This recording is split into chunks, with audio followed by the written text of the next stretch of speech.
guys, you're back. Well, I guess we're gonna have to play another horror game, right? So basically, since the previous video, a major event has happened. No, I'm not talking about Dave Chappelle being tackled or the pro-abortion manifestations. I'm talking about the fact that my hairline got screwed 3 days ago. Bro, I mean,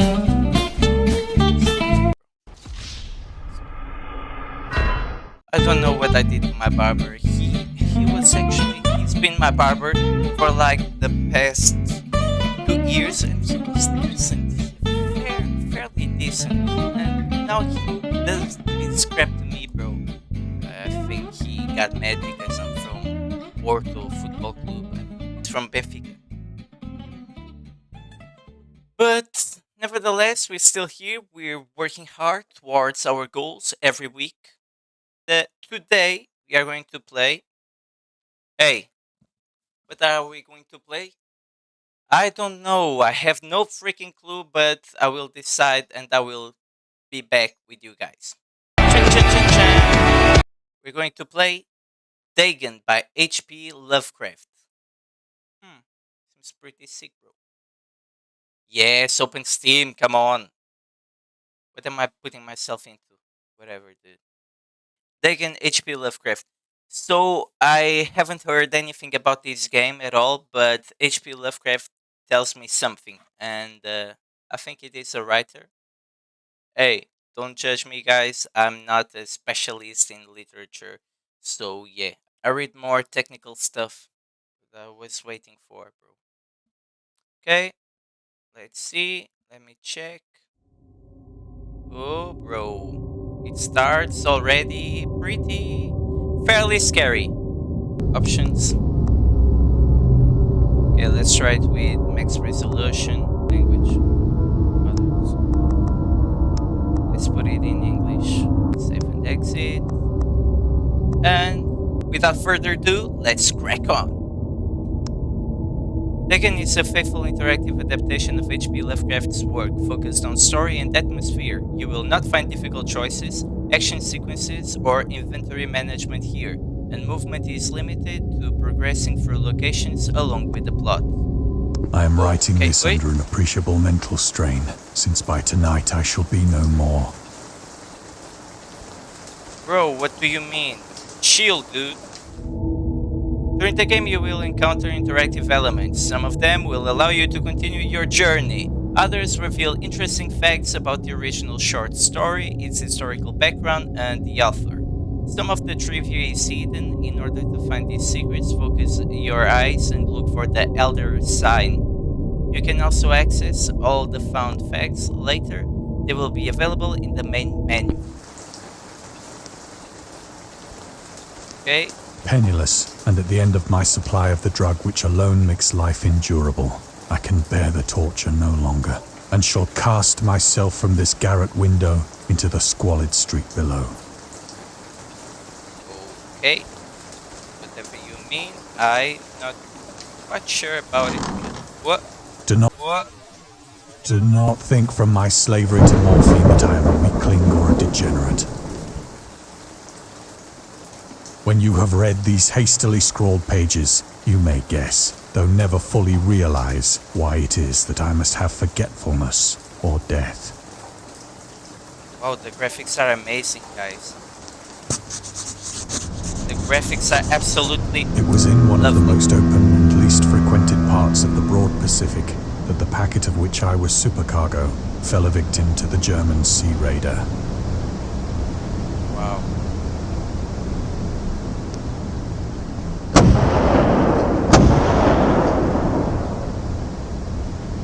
The Great War was then at its very beginning, and the ocean forces of the Hun had not completely sunk to their later degradation.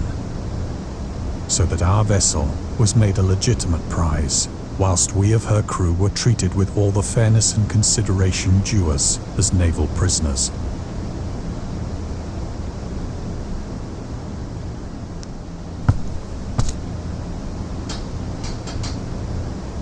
Was that So the flag liberal, of Germany? indeed, was the discipline of our captors that 5 days Several after years. we were taken, I managed to escape alone in a small boat with water and provisions for a good length of time. This little boat, bro, in deep ocean. What the hell? This dude is crazy.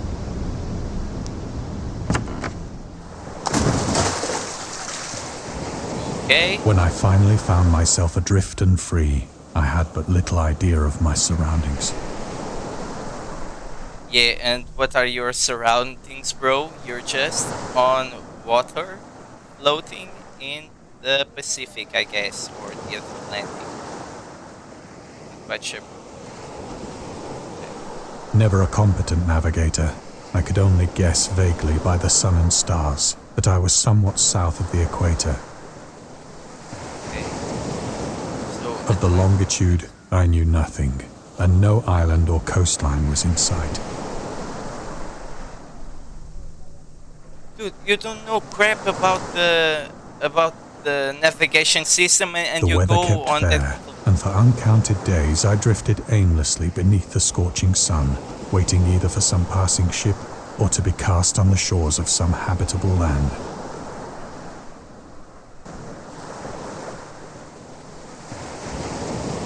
So this is basically a storyline. But neither ship nor land appeared, and I began to despair in my solitude upon the heaving vastness of unbroken blue.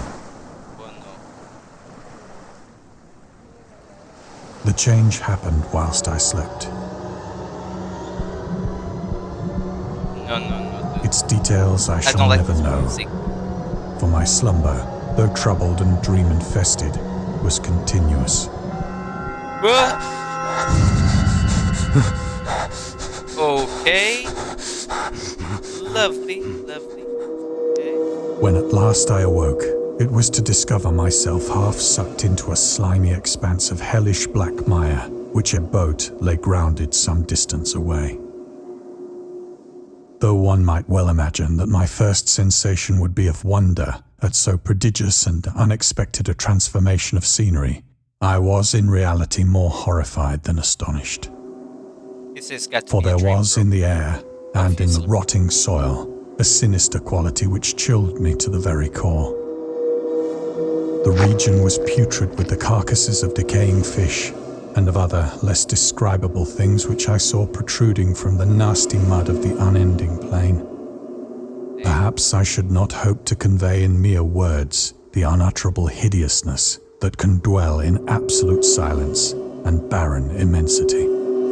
There was nothing within hearing and nothing in sight save a vast reach of black slime, yet the very completeness of the stillness and the homogeneity of the landscape.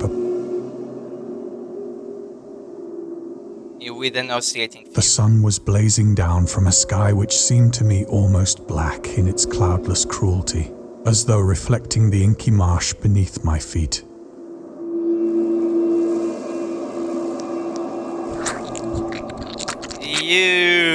What? As I crawled into the stranded boat, I realized that only one theory could explain my position. Through some unprecedented volcanic upheaval, a portion of the ocean floor must have been thrown to the surface, exposing regions for which innumerable millions of years had lain hidden under unfathomable watery depths. So great was the extent of the new land which had risen beneath me that I could not detect the faintest noise of the surging ocean, straining my ears as I might, nor were there any seafowl to prey upon the dead things. Whoa. I'm not even paying For several attention. hours I sat Just thinking expecting. or brooding in the boat, which lay upon its side and afforded a slight shade as the sun moved across the heavens. Bro, y'all know he messed up. As the day messed up progressed, really. the ground lost some of its stickiness and seemed likely to dry sufficiently for traveling purposes in a short time. That night I slept but little, and the next day I made for myself a pack containing food and water, preparatory to an overland journey in search of the vanished sea and possible rescue. What the not getting it. I'm not getting it. On the third morning, I found the soil dry enough to walk upon with ease. The odor of the fish was maddening, but I was too much concerned with graver things to mind so slight an evil, and set out boldly for an unknown goal.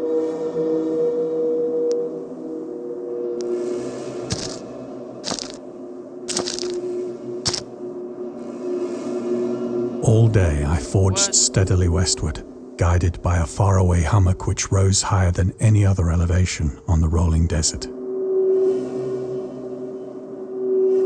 This looks like the Cho'Gath claw.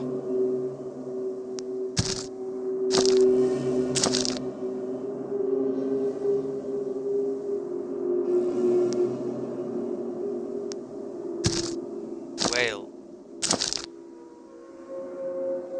That night, I encamped, and on the following day still travelled toward the hummock, though that object seemed scarcely nearer than when I had first espied it.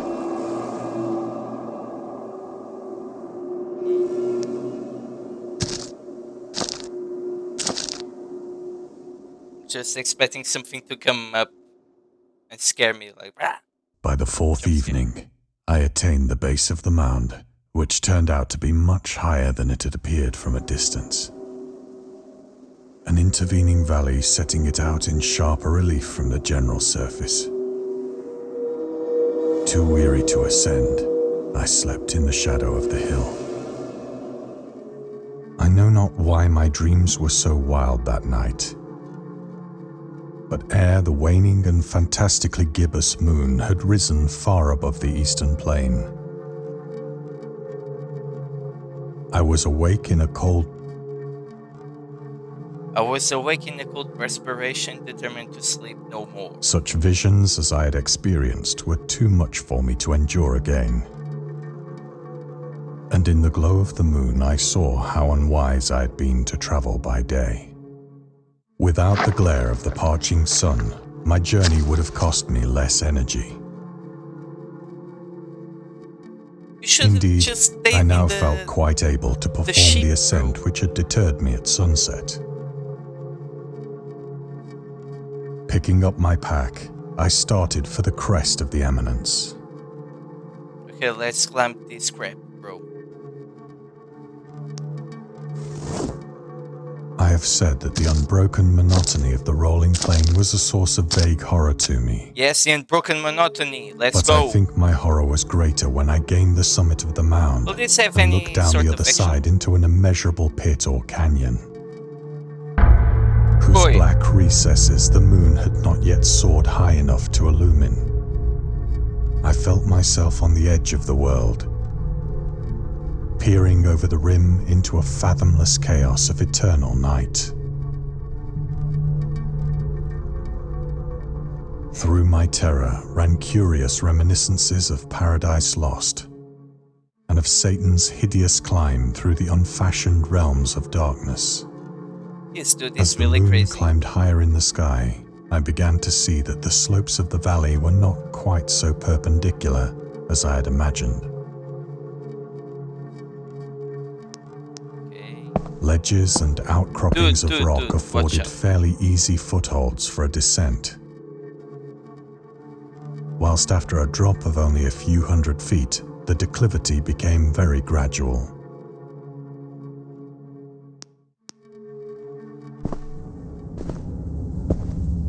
Where is he going? Urged on by an impulse which I cannot definitely analyze, I scrambled with difficulty down the rocks and stood on the gentler slope beneath, gazing into the Stygian deeps where no light had yet penetrated. All at once, my attention was captured by a vast and singular object on the opposite slope, which rose steeply about 100 yards ahead of me. An object that gleamed whitely in the newly bestowed rays of the ascending moon.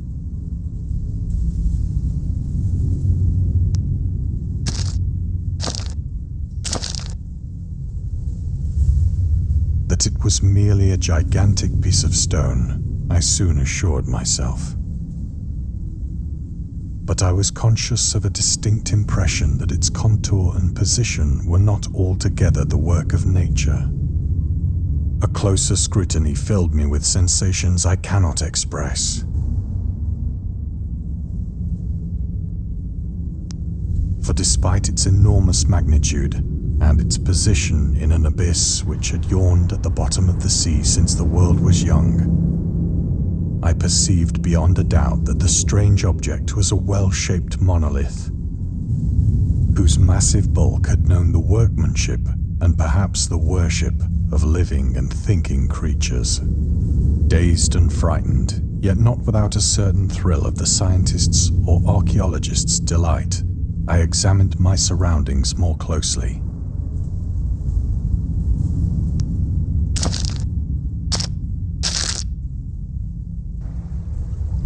The moon, now near the zenith, shone weirdly and vividly above the towering steeps that hemmed in the chasm, and revealed the fact that a far-flung body of water flowed at the bottom, winding out of sight in both directions and almost lapping my feet as I stood on the slope.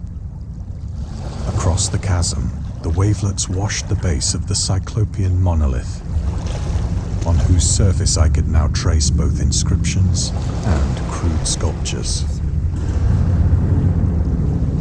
Wow, this game is super immersive, guys. The writing was in a system of hieroglyphics unknown to me and unlike anything I'd ever seen in books, consisting for the most part of conventionalized aquatic symbols such as fishes, eels, octopi, crustaceans. Several characters obviously represented marine things which are unknown to the modern world, but whose decomposing forms I had observed on the ocean-risen plain. It was the pictorial carving, however, that did most to hold me spellbound. Pictorial carving.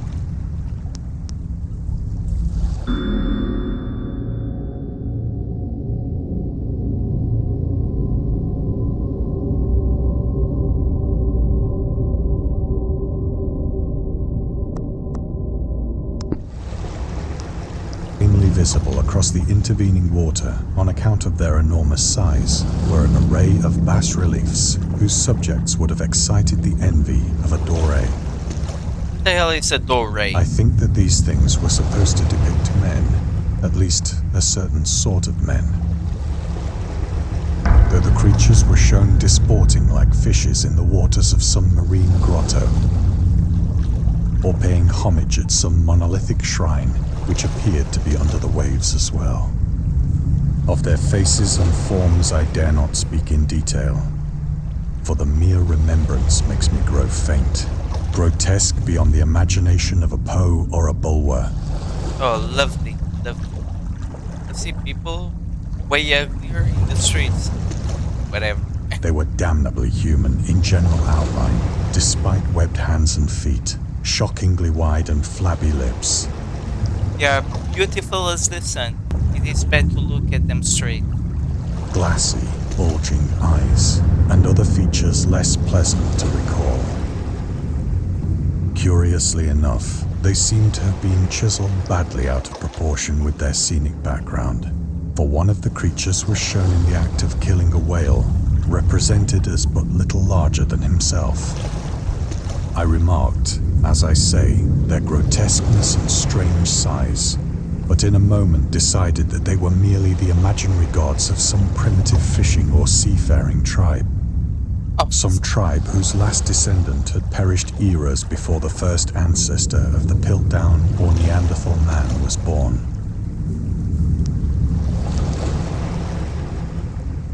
Awestruck at this unexpected glimpse into a past beyond the conception of the most daring anthropologist, I stood musing whilst the moon cast queer reflections on the silent channel before me.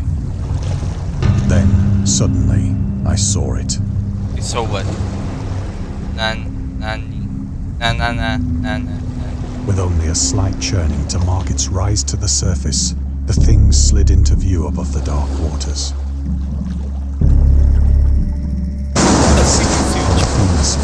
Loathsome, it darted like a stupendous monster of What nightmares to the the hell marble is this? It's a ninja turtle. about which it flung its gigantic scaly arms, the while it bowed its hideous head and gave vent to certain measured sounds. The ninja turtle. Hey yo, Michelangelo. I think I went mad then.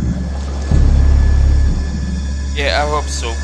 Of my frantic ascent of the slope and cliff, and of my delirious journey back to the stranded boat, I remember little.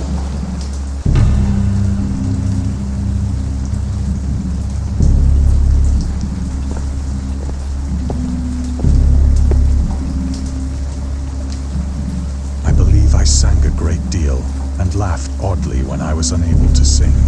Yeah, singing is good. Singing is good.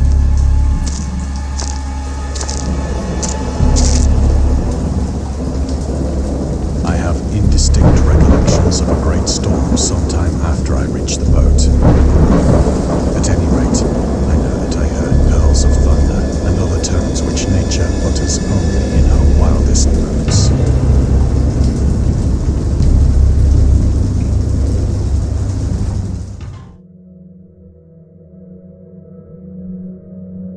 When I came out of the shadows, I was in a San Francisco hospital.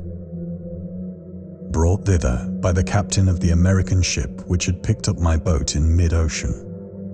We should have never got out of that ship. In my delirium, I had said much, but found that my words had been given scant attention. Of any land upheaval in the Pacific, my rescuers knew nothing. Nor did I deem it necessary to insist upon a thing which I knew they could not believe. He dreamt it though. Lovecraft was a prominent figure in the world of amateur journalism. In 1915, he started publishing his own journal called The Conservative. Yeah, whatever, guys. If you want to read it, you can stop the video. Ah, lovely sound.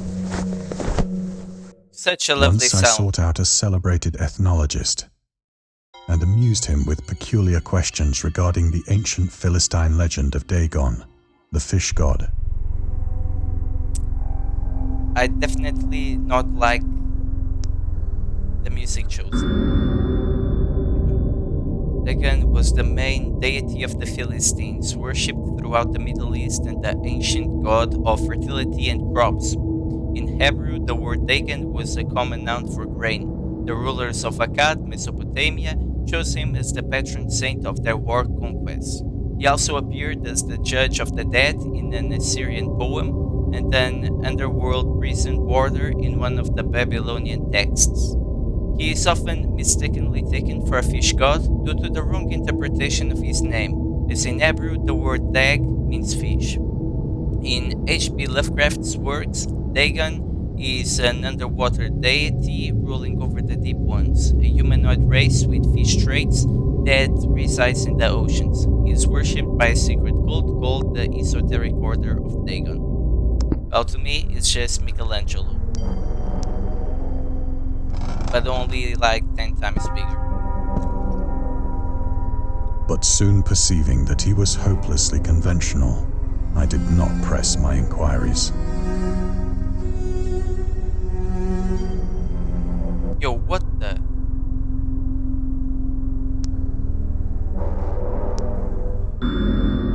August Derleth and the Cthulhu Mythos.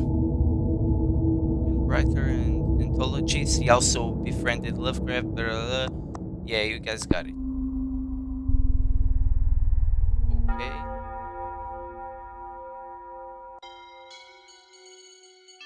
What the hell? Getting goosebumps. Damn.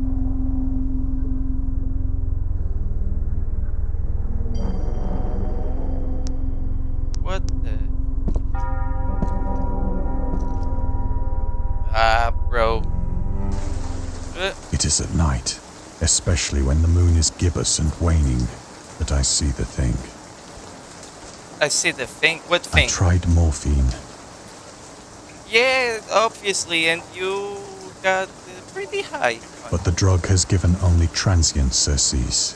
and has drawn me into its clutches as a hopeless slave.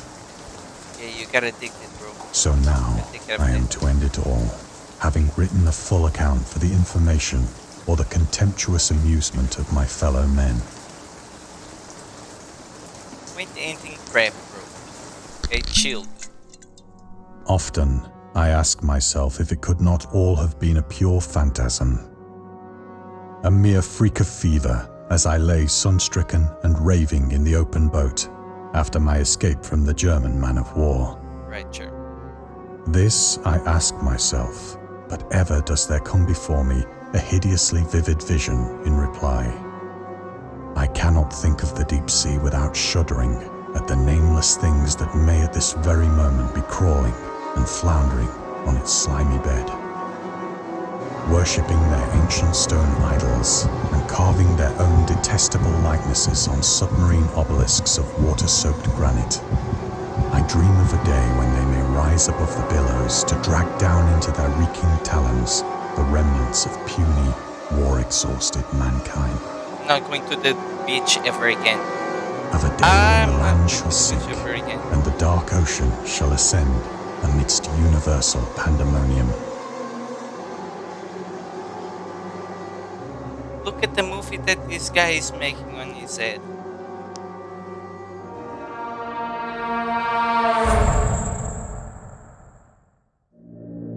The end is near.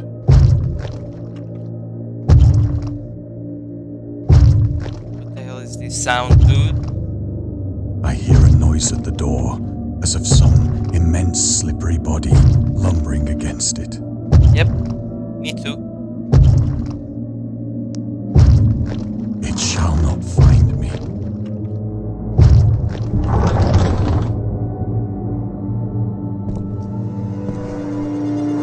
God, that hand!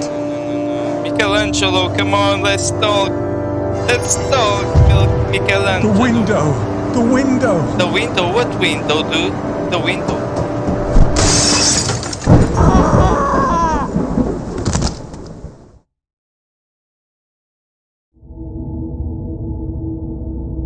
Okay.